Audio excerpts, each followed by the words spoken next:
The Galactic Federation Training Academy stood as a gleaming beacon of interstellar excellence, its crystalline spires puncturing the dusty orange horizon of planet Xenthos 9, here known across 17 star systems as the most prestigious military training facility in the quadrant.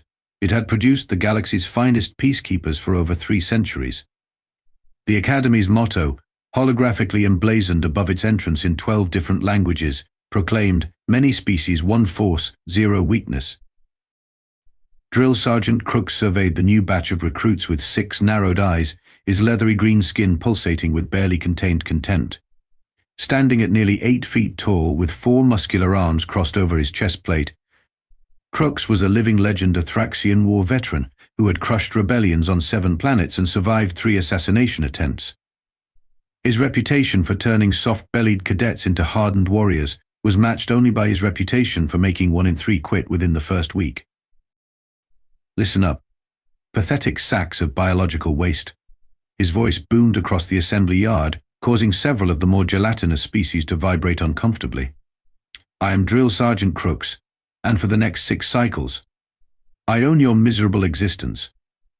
The Federation accepted you because someone made a clerical error. I will personally correct that error by breaking you down to your constituent molecules and rebuilding you into something that won't embarrass the uniform." The assembled aliens, representing 23 different species from across the known galaxy, stood at attention with varying degrees of success. The Floxians' tentacles kept tangling nervously, while the twin Gasparians were literally deflating under pressure. "This is not a vacation resort," Krux bellowed, striding between the rows of recruits. "This is where the galaxy's finest are forged. Half of you won't last a week. A quarter of you won't last the day. And if any of you think—" Krux stopped abruptly in front of a figure that stood out from the rest, not because it was particularly imposing, but because it was so ordinary. 2 arms, 2 legs, unremarkable height, and skin that wasn't even an interesting color. The peculiar creature was hairless except for the top of its head and possessed only 2 eyes. Most disturbing of all, it stood relaxed yet attentive, not cowering like the others. "What in the burning moons of Heptor are you?" Krux demanded, his face inches from the recruits. "Human, sir. Lieutenant Jack Cooper, Earth Division, sir," the creature replied, maintaining perfect eye contact with the middle pair of Crux's eyes. Crux's upper lip curled in disgust. A human. The soft-skinned primates from that backwater mudball in the Milky Way. "I thought your species was still arguing about whether stars were gods." "We got past that a few centuries ago, sir," Cooper replied evenly. "Now we just argue about reality television and pizza toppings." A ripple of nervous chittering passed through the ranks. Crux's face darkened to a dangerous shade of emerald. "Did you just attempt humor in my assembly yard, Dirt Walker?" "No, sir. Just providing cultural context, sir." The drill sergeant's nostrils flared. "You've got quad-particle accelerators for nerves, human. We'll see how long that lasts." He turned to address the entire group again. "Welcome to hell, recruits. Your real training begins tomorrow at first light. For now, find your assigned quarters and try not to cry yourselves to sleep." As the recruits dispersed, many casting sideways glances at the strange human, Jack Cooper maintained his composed demeanor, seemingly unaffected by the legendary drill sergeant's intimidation tactics. Something about the human's quiet confidence made Crux's scales itch with irritation. In his 30 years of breaking recruits, he'd never encountered a species he couldn't intimidate on first meeting. This was going to be interesting.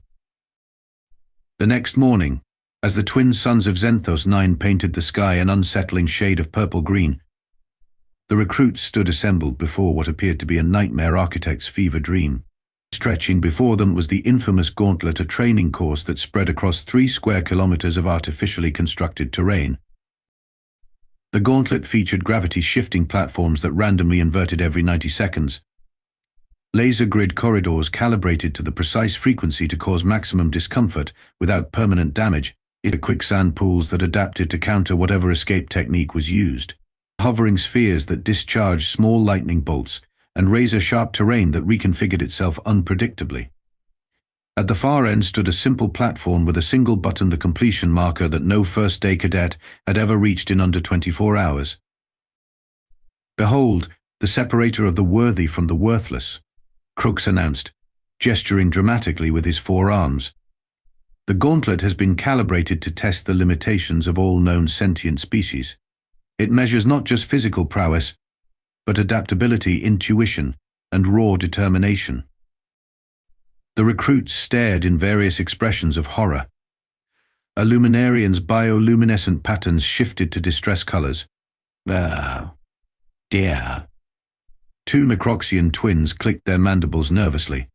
Even the usually stoic Vulpic delegate's fur stood on end. "The record for completion stands at 22 hours and 16 minutes, held by Commander Zax of the Andromedian Elite Guard," Krux continued, pacing before them. "Most of you will take 2 to 3 days to complete it, if you complete it at all. Some species have natural advantages. Galuvians can liquefy to navigate the laser grids. Hovarians can partially levitate through the gravity wells, but the course compensates accordingly." He stopped in front of Cooper. "And some species have no advantages whatsoever." His voice dripped with condescension.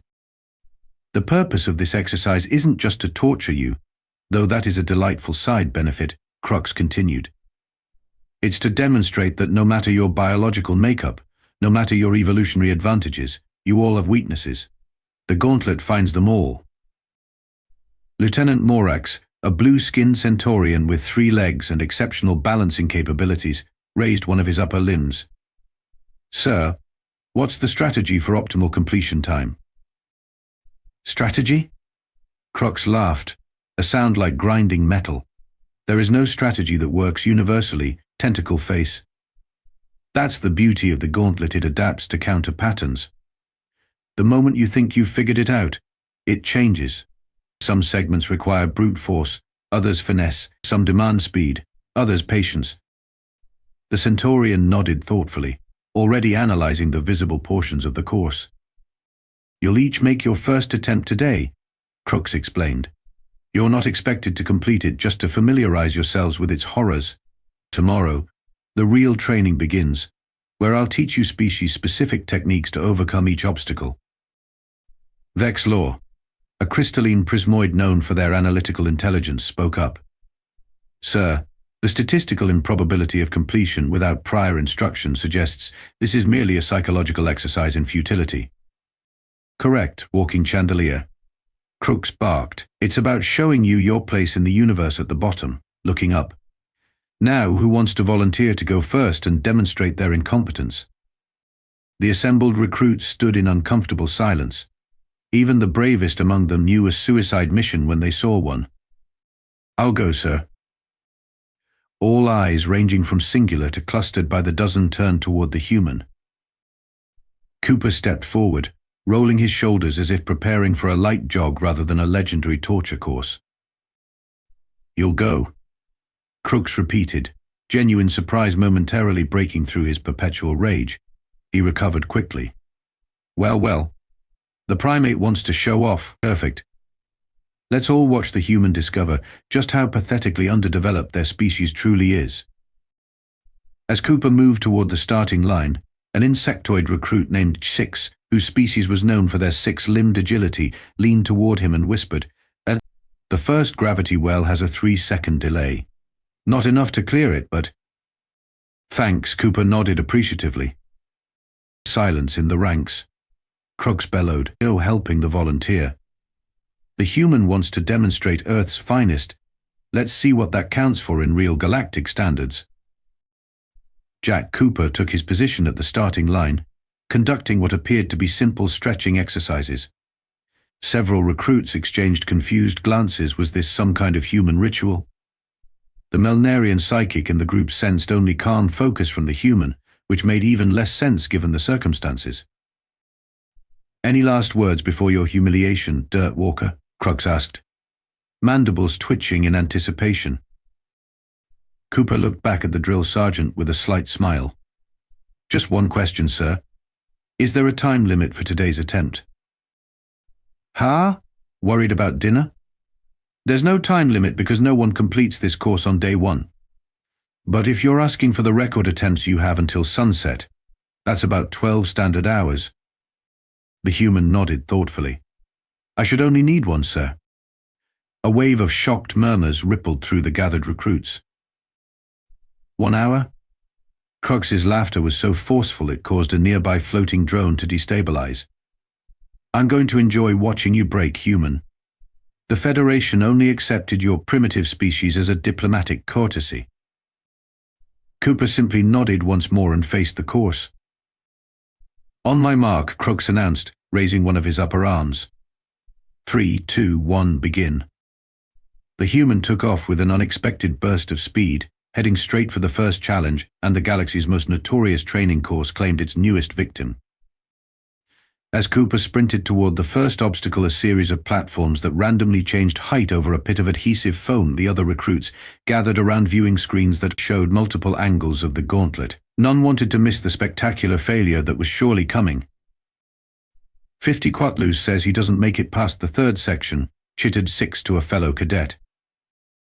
I'll take that bet and add that he cries when he falls, replied Gorvan, a thick-skinned draconian whose species was known for their durability rather than their empathy. Sergeant Krux paced behind the gathered recruits, occasionally barking at them to pay attention to the human's mistakes and learn from his imminent failure. But beneath his gruff exterior, he was genuinely curious. In his decades of training, he'd never encountered a human before, and their Federation file was surprisingly thin for a species newly admitted to galactic society. On screen, Cooper approached the first challenge with what appeared to be reckless abandon. The platforms shifted unpredictably, some dropping suddenly, others shooting upward with enough force to launch an unwary cadet into the air. According to all training manuals, the proper approach was careful observation followed by calculated timing. Cooper did neither. Instead, he simply ran. What is that idiot doing? Krux muttered, moving closer to the screen. The human's feet barely seemed to touch each platform, his body adjusting mid-air as platforms changed height underneath him. When one vanished completely, a rare random event that happened in only 2% of runs, Cooper somehow twisted his body and grabbed onto the edge of another, swinging himself forward without losing momentum. That was unexpected, admitted Vex Law, the Prismoid cadet. His trajectory calculations must be intuitive rather than processed. Dumb luck, Krux dismissed. Wait until he hits the gravity wells. The gravity wells were next a series of fluctuating gravity fields that could suddenly increase pull to 5 times standard gravity or reverse entirely, sending cadets floating helplessly upward. Most species needed specialized equipment or innate gravity resistance to navigate them efficiently. Cooper paused at the edge, studying the pattern for approximately 7 seconds. Then, inexplicably, he began humming what sounded like a simple melody. Is he singing? Asked Morax, bewildered. Without warning, Cooper launched himself into the field, timing his movements to the rhythm he was humming. Each jump, roll, and sprint seemed synchronized to his internal beat. When a gravity pulse increased, he was already crouching low. When it inverted, he was grabbing a ground anchor. He's using the acoustic pattern of the gravity emitters, whispered Vex Law in astonishment. They vibrate at specific frequencies before changing state. You can't hear it without specialized audio receptors. Humans don't have those, Krux snapped, but his confident demeanor had faltered slightly. Maybe they do, suggested 6-6. The next obstacle was the adaptive quicksand, a substance that analyzed whatever escape technique was used against it and countered accordingly. Cooper approached the edge and did something that made several recruits gasp in confusion. He removed his boots and socks. What is he doing? Krux demanded of no one in particular. Barefoot, Cooper stepped onto the quicksand and immediately began to sink. But rather than struggling, he went completely limp, spreading his weight evenly. The sand, programmed to counter resistance, found nothing to analyze. Then, using minimal movements that generated almost no response from the adaptive algorithms, he slowly shifted his body until he reached a narrow maintenance walkway, normally used only by instructors. That's cheating, sputtered Krux. Is it, sir? Asked Vex Law innocently. I believe you said the course was designed to test adaptability. Krux's face darkened. Silence. Crystal face. By now, Cooper had reached the laser grid corridor beams of energy that shifted patterns every few seconds, programmed to deliver painful shocks upon contact. This was where most cadets spent hours trying to map safe paths forward. Cooper simply stood at the entrance, watching the pattern for nearly a minute. His eyes tracked the movements with intense focus. Then, instead of waiting for a completely clear path which never happened, he began to move through the grid with an almost dance-like precision. "He's tracking the algorithm," breathed Morax in admiration. "Impossible," growled Krux. "The patterns are quantum randomized." "Maybe for quantum computers," said Zix, antennae twitching excitedly. "But if you're just looking at it as a chaotic system with predictable boundaries." More disturbing to Krux was the small smile that had appeared on Cooper's face. The human wasn't just surviving the course, he appeared to be enjoying it. 43 minutes had passed, and Cooper had already cleared obstacles that took most recruits half a day. The assembled cadets were no longer betting on his failure. They were watching in stunned silence as the human methodically dismantled the galaxy's most notorious training course. Krux's communicator chirped. It was Academy Command. "Sergeant, we're registering unprecedented progress speeds on the gauntlet. Is there a malfunction in the system?" Krux stared at the screen where Cooper was now navigating the hovering shock spheres by using a piece of metal debris as a conductor to create a temporary circuit override. "No malfunction, Command," he replied slowly. "We have a situation. I'll report after completion." As he put away the communicator, Krux realized his hands were trembling slightly. In 30 years, nothing had ever shaken his belief in the superiority of the gauntlet's design, until today. And the human was only halfway through the course. As Cooper approached the second half of the gauntlet, even the most skeptical observers had fallen silent. The razor terrain section featuring metallic plates that reconfigured unpredictably with edges sharp enough to slice through standard-issue boots should have been particularly challenging for a soft-skinned species. Yet Cooper navigated it with what could only be described as improvised parkour, using momentum and minimal contact points to traverse the hazardous landscape. When a plate shifted unexpectedly beneath him, he launched himself forward, rolling into a somersault that distributed his weight perfectly and protected vital areas. "That roll technique," muttered Zix. "It's not in any of the training manuals." "It's called a parkour roll," Vex Law offered, their crystalline structure vibrating slightly in excitement. "I accessed some human cultural data last night. Apparently they developed it for navigating urban environments without transportation." "They intentionally make their lives difficult for fun?" asked Morax, his three eyes blinking asynchronously in confusion. "From what I gather," Vexlaw replied, "humans often create recreational challenges that simulate survival scenarios." Krux, overhearing this exchange, growled low in his throat. So this is just a game to him. The veins in his neck pulsated dangerously. On screen, Cooper had reached the sonic disruption field, a section that emitted frequencies calibrated to disorient most known neural structures. Species with advanced auditory systems typically suffered the most here. The human paused at the edge, seeming to consider his options. Then he did something that caused several cadets to gasp. Cooper took a deep breath, opened his mouth wide, and popped his ears. Then he started singing. Loudly.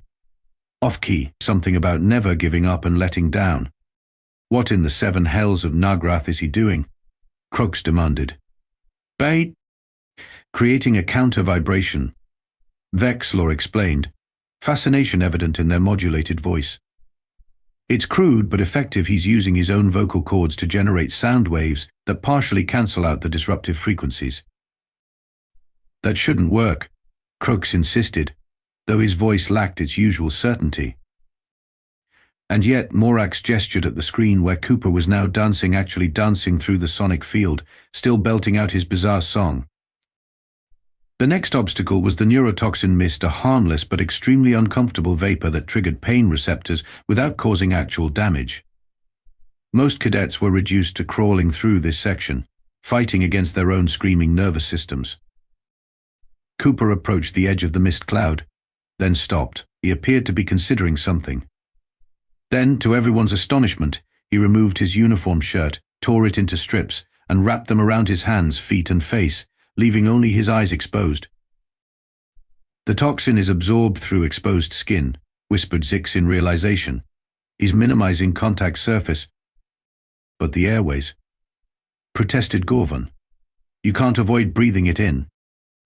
As if hearing this challenge, Cooper took several deep, rhythmic breaths, then appeared to take one final massive inhale before plunging into the mist.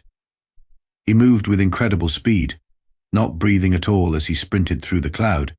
"Oxygen deprivation techniques," noted Vexlaw. "Any aquatic species use them, but I wasn't aware humans could voluntarily control their breathing to this extent."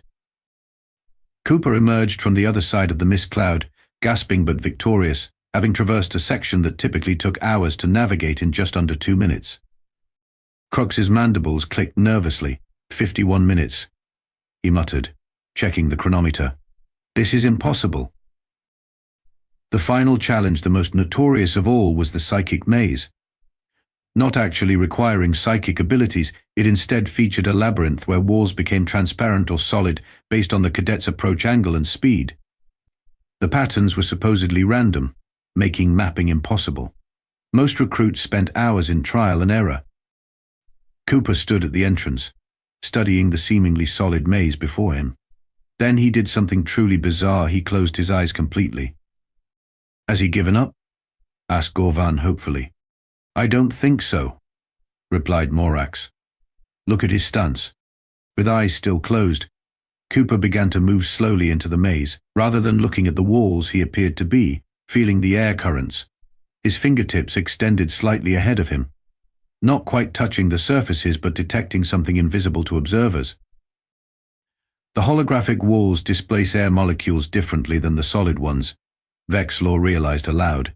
"He's detecting micro-pressure differentials." "That's not possible," Krux insisted, but his voice had lost all conviction. The sensitivity required would be beyond organic capability. Yet the human continued, eyes closed, navigating the maze with increasing speed. When he reached particularly complex junctions, he would pause, rotate his head slightly as if listening, then choose a path with confidence. 58 minutes, announced Six, antennae quivering with excitement. Cooper had reached the final stretch, a simple straight path to the completion button. But this path was known to contain random hazards that appeared without warning. Most cadets inched their way forward, ready to dodge at any moment. Cooper broke into a full sprint. "He's going to get obliterated," Krux shouted, a strange mix of satisfaction and alarm in his voice. As predicted, the defense systems activated.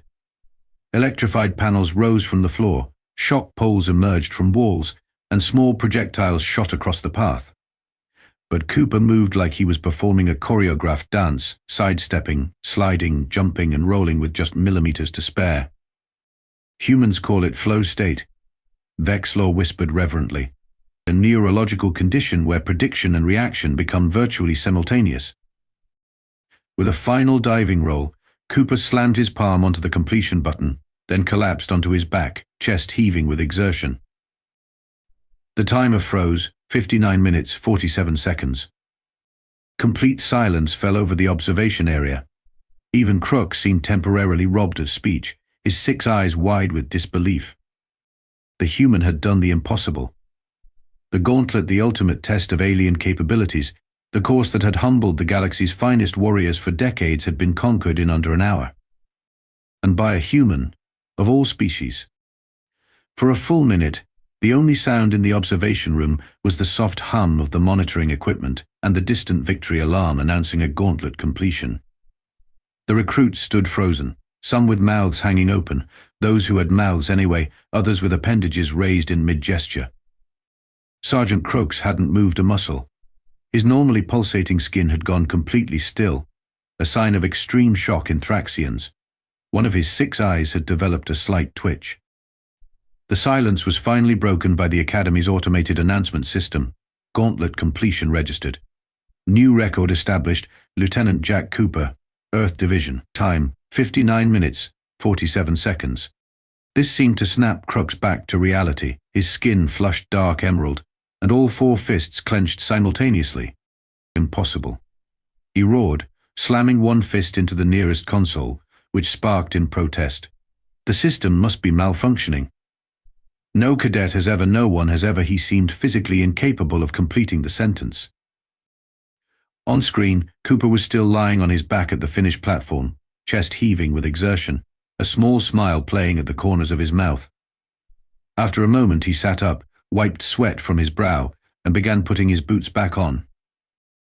"Sir," Vexlaw ventured cautiously, "the monitoring systems show no malfunction. All obstacles operated at standard difficulty parameters." Then he cheated. Krux bellowed, spittle flying from his mandibles. He must have had prior knowledge of the course, or augmentations. "Scan him for cybernetic enhancements." "Already done, sir," replied the Academy's AI through the room's speakers. "Standard intake protocols include full biometric scanning. Lieutenant Cooper possesses no artificial enhancements beyond corrective eye lenses." Eye lenses. Krux seized on this desperately. That must be it. Some kind of advanced technology disguised as vision correction. Negative, Sergeant. They are standard polycarbonate vision correction with no additional functionality.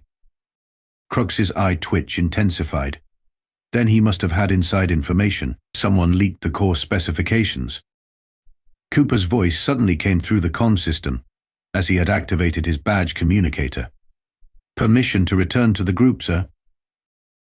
Krux stared at the screen, then at the assembled recruits who were watching him with a mixture of awe and trepidation, and finally back at the human who had just shattered his entire worldview. "Granted," he managed through clenched teeth. "Report to medical for evaluation." "I feel fine, sir," Cooper replied, "just a bit winded." "That wasn't a request, Cooper. I want a full biological workup. There must be some explanation for this anomaly." As Cooper jogged back toward the assembly area, the other recruits began to whisper among themselves. "Did you see how he navigated the sonic field? The quicksand technique was brilliant. How did he predict the shock sphere patterns?" When Cooper finally rejoined the group, slightly sweaty but otherwise appearing completely normal, the other recruits instinctively created space around him, not out of fear, but something approaching reverence. "Lieutenant Cooper." Vexlaw was the first to speak, their crystalline form glittering with excitement. "May I inquire how you determined the pattern recognition algorithm for the laser grid? My species possesses enhanced computational abilities, yet I calculated a minimum 60-minute observation period would be required." Cooper shrugged modestly. "I didn't solve the algorithm. I just watched for the reset cycle. Every random pattern has to initiate from somewhere, right? The system resets briefly every 40 seconds. The gathered aliens exchanged glances of astonishment. "But the gravity wells," pressed Morax. "How did you anticipate the fluctuations without gravitational sensitivity organs?" "You can feel the vibration through your feet about half a second before each shift," Cooper explained. "It's subtle, but if you're paying attention." "And the psychic maze?" asked Six, antennae twitching in excitement. "You closed your eyes." "The holographic walls disrupt air currents differently than solid ones," Cooper said, as if it were the most obvious thing in the world. "Plus, the projection units give off a tiny amount of heat. You can feel the temperature difference if you're sensitive to it." Sergeant Krux had approached silently during this exchange, his massive form looming behind Cooper. The other recruits fell silent immediately. "Tell me, Cooper," Krux said, his voice unusually quiet, "where did you train before the academy?" Cooper turned, meeting the drill sergeant's gaze steadily. "Nowhere special, sir. I grew up in Nebraska, that's a region on Earth. Worked on my family's farm until I was 18. Then joined Earth's Defense Forces. My last posting was as security on a mining colony in our outer solar system." "A farmer?" Crux's voice rose again, his composure cracking.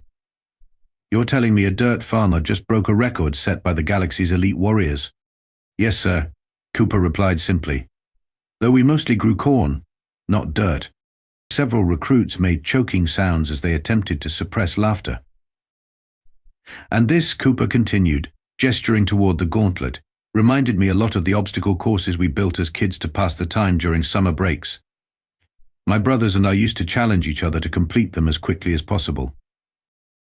The simple, mundane explanation seemed to hit Krux harder than any elaborate training revelation could have. The mighty Drill Sergeant, terror of recruits across the galaxy, actually staggered back a step. You're saying, human children, create recreational challenges similar to our most advanced military training course? Well, ours had fewer lasers, Cooper admitted. But the principles are similar. Adapting to changing conditions, problem-solving under pressure, pushing physical limits. It's kind of a human thing, sir. Krux stared at Cooper for a long moment, his expression unreadable. Then, without another word, he turned and marched stiffly toward the academy building, leaving the recruits staring after him in shock. Is he okay? Cooper asked no one in particular. I believe, said Vexlaw thoughtfully, you may have caused what humans call an existential crisis, Lieutenant Cooper. Oh, said Cooper, looking genuinely concerned. I didn't mean to upset him.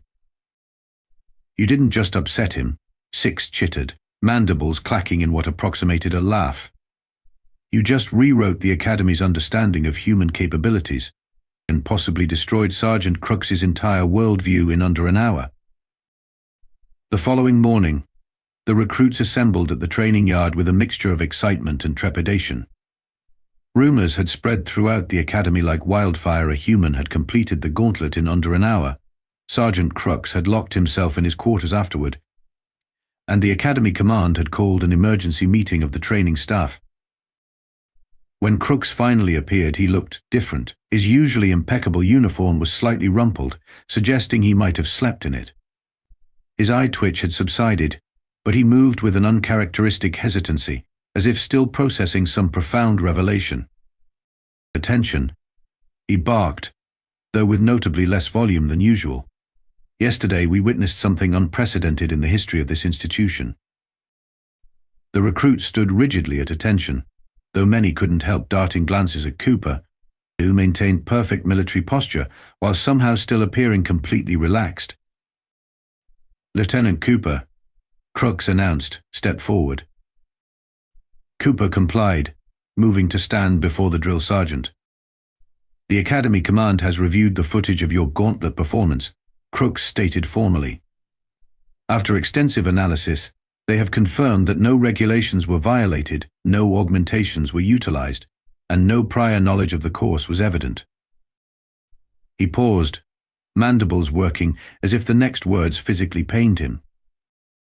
In other words, what we witnessed was a legitimate demonstration of human capabilities. A murmur ran through the assembled recruits. Furthermore, Krux continued, Academy Command has instructed me to re-evaluate our training protocols in light of this new data. The words seemed to cause him physical discomfort. It appears we have underestimated the adaptability of your species.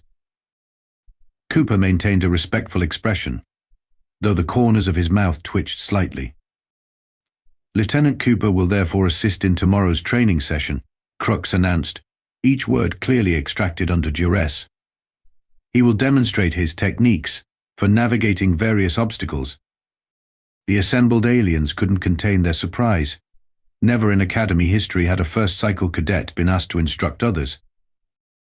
Sir, Cooper said, I'm happy to help, but I should clarify that I don't think I did anything special. I just applied basic human problem-solving approaches. That, Krux replied stiffly, is precisely what the command wishes to understand better. Apparently, your species Federation file contains significant gaps. Cooper nodded. We're pretty new to the galactic community, sir. Indeed, Krux agreed. A fact that perhaps explains how your capabilities have remained unquantified until now.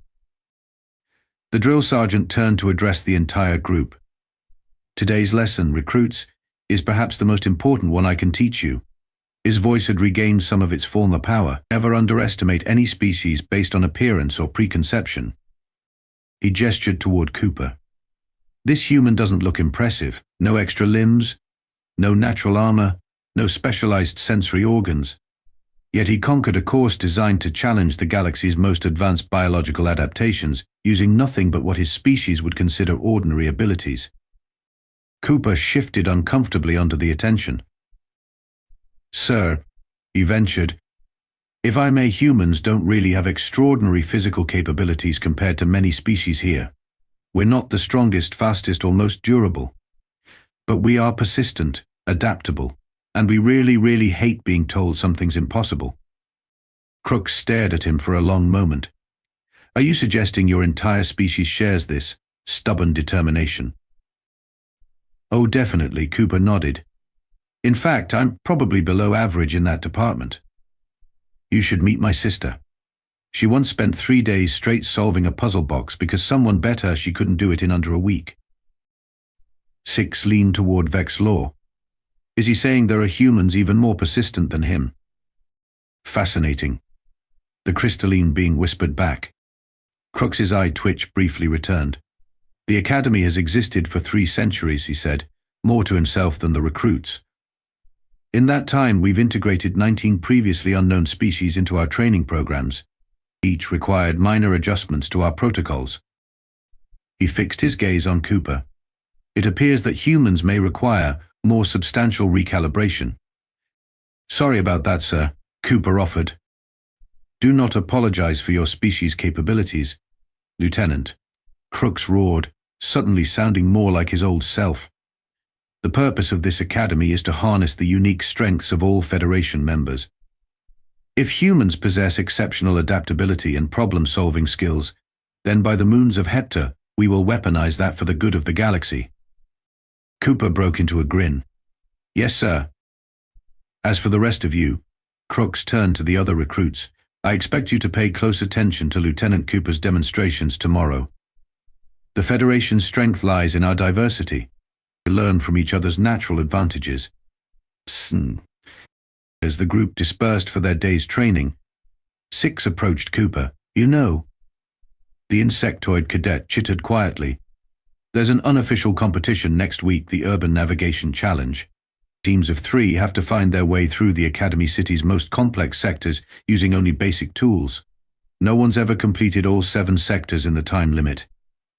"Sounds fun," Cooper replied with a smile.